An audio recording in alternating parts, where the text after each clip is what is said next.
We are truly delighted today to have as our convocation speaker, Dr. Jasmine Marcelin, Assistant Professor in the Department of Internal Medicine. Dr. Marcelin is a Caribbean native born on the island of Dominica. She received her Bachelor of Science degree with double major in biology and chemistry and a diploma in forensic science at St. Mary's University in Halifax, Nova Scotia. She then returned to her second home, Antigua and Barbuda, for medical school at American University of Antigua College of Medicine, after which she then completed internal medicine residency followed by infectious disease fellowship at Mayo Clinic in Rochester, Minnesota. During her time at Mayo Clinic, she was Chief Infectious Disease Fellow and founding co-chair of the Mayo Fellows Association Trainee Diversity and Inclusion Committee. Dr. Marcelin is a passionate advocate for diversity and inclusion and is a founding member of the Infectious Disease Society of America, IDSA's Inclusion, Diversity, Access, and Equity Task Force, working towards creating a more diverse and inclusive infectious disease specialty. She is also the co-director of Digital Innovation and Social Media Strategy for the Division of Infectious Diseases and vice chair of the IDSA's Digital Strategy Advisory Group, highlighting her influence and expertise in social media for healthcare professionals. Clinically, Dr. Marcelin practices infectious diseases and has a special interest in antimicrobial stewardship. As Associate Residency Program Director, she's focused on resident scholarship, diversity, and inclusion and wellness. It is my privilege and pleasure to welcome Dr. Jasmine Marcelin. Dr. Marcelin.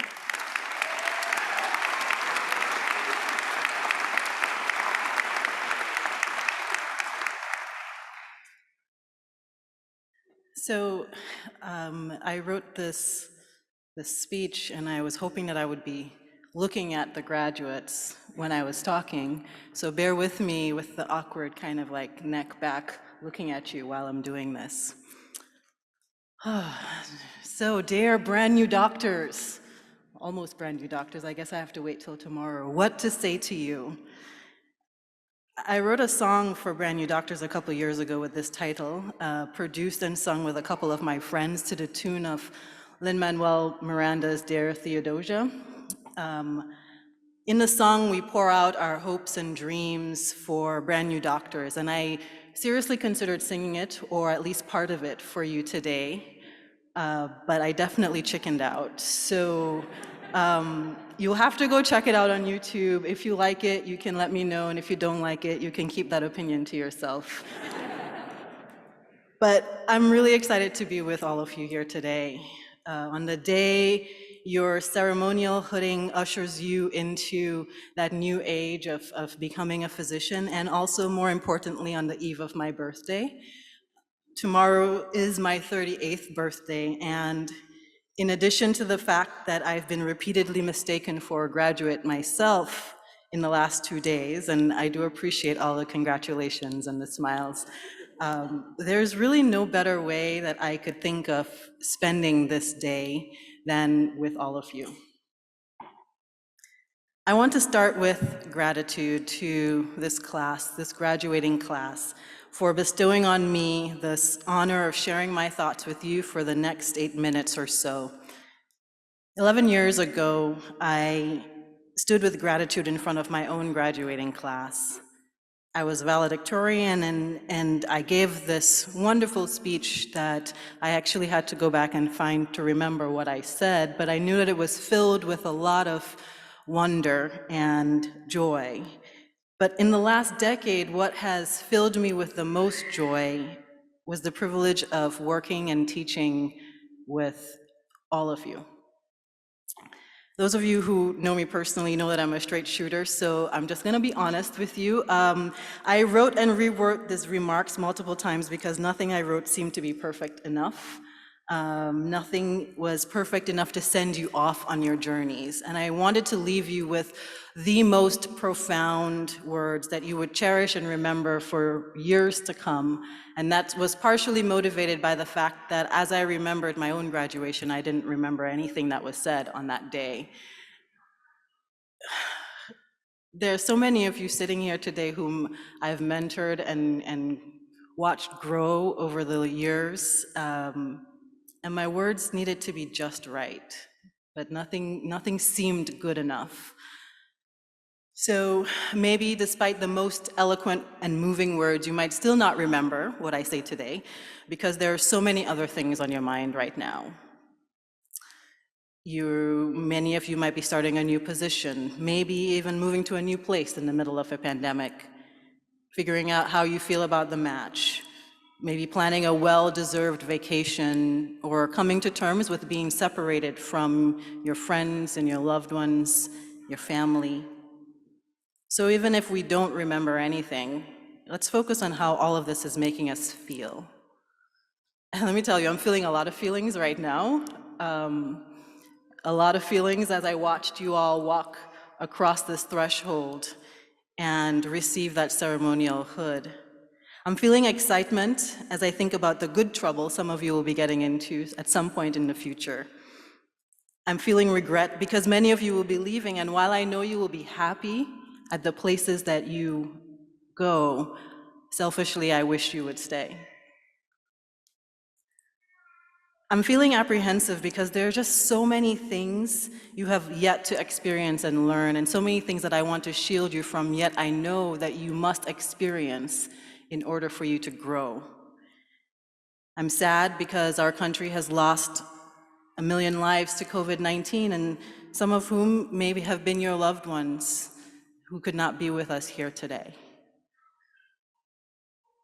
Having walked with you through the wards over the last 2 years, I know the impact of this pandemic on all of you and your education, yet here you sit in your regalia, intact, steeled, ready to move to that next step. So most of all, I'm feeling pride. So much pride as I've watched you all achieve your potential and overcome all that has been in front of you.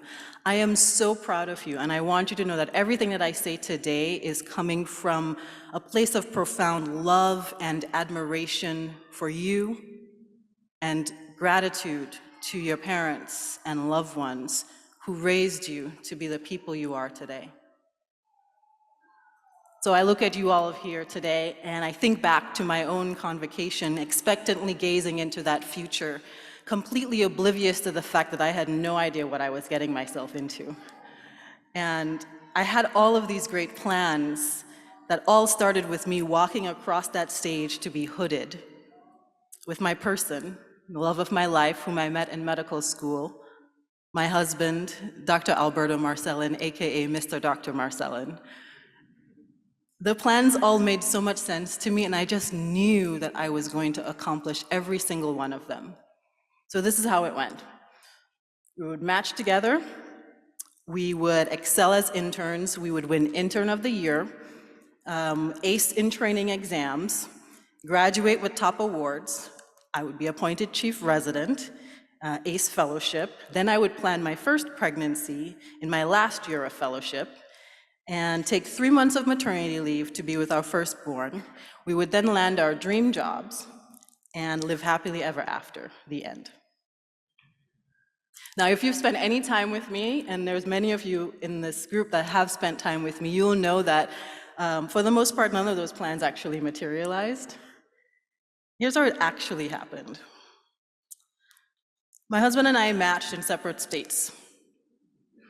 1 month into intern year, after our first time off together during our separate residencies, I returned from vacation pregnant with our first son, Nathaniel. Thanks to the grace of God, my husband Alberto got a transfer, so we were actually able to finish our residencies in the same state. But that intern year was rough. I did not do well in my in-training exam. I had a residency associate program director crush my dreams of becoming a chief resident. I graduated with 0 awards. I went on to fellowship. I experienced a traumatic 22-week pregnancy loss of our second son, Joshua. And I struggled to find the joy to keep going. A year later, I gave birth to my rainbow baby, our third son, Giovanni, and slowly began to regain that joy. Then we had to make the very difficult decision to leave a place where my husband's career was taking off because there was no career opportunity for me. So, absolutely nothing went according to plan, but I am mostly grateful for that actually, because this is what led me to UNMC, to where I am today right now with you, with accomplishments that I would never have dreamed of. So today, instead of giving you advice on how to achieve all of those dreams and accomplish all of those plans, or trying to come up with witty, tweetable Marcelinisms, what I really wanted to say to you boils down to one thing: stick to the mission.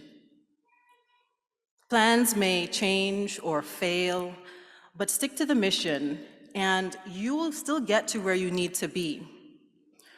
Remember why you care about patients. Remember why you're wearing this hood and what you want for yourself. Stick to the mission. I'm not advocating for everybody to stop making plans. I am really a list maker. I love plans. I'm more productive when I can visualize things and cross them out and see how things are going. But what I'm saying is advocate for a peace that comes with knowing that some things will just not work out the way that we plan. And though we may not be able to control the outcome, we can certainly control the space that that outcome takes up in our minds. Sticking to the mission reminds us about what matters most and helps us to figure out when a closed door is not a door, but a portal. Our lives, this society, is imperfect. On an almost daily basis, we are peppered with environmental and physical and emotional and spiritual and ethical and moral assaults through which we must bob and weave in order to get to the next day. Millions of people have died from COVID-19, multiple attacks on democracy, minoritized community fighting for acknowledgement of their rights and personhood. But we are still here. We persist. Sticking to the mission is what helps us to figure out how and when to make that good trouble that leads to sustainable change. This is something I don't need to lecture you about. I have seen you develop new curricula teaching about anti-racism in medicine, advocating for long-standing hospital practices based on racist ideals to be revised, and making it so that everyone around you sees healthcare equity through that lens with better patient care in mind. You organized to provide PPE and food and hygiene supplies for communities. You organized and advocated for state and national policy change. You created wellness and green spaces for rebuilding community. You did that. Students, faculty, staff, and community members down the road, we will be delivering and experiencing healthcare that is better because you stuck to the mission. Doctoring is hard work, with the constant medical knowledge and data discovery and acquisition and clinical medicine and developing patient rapport and medical education and scholarly activity and administrative work. It might seem like, some days you might not be excited about it all the time, and some days it might seem like it takes more from you than it gives. But if you stick to the mission, I promise you, you will have more days of joy than days of weariness. You will have more sunshine than clouds. And someday, you'll blow us all away. Congratulations, class of 2022.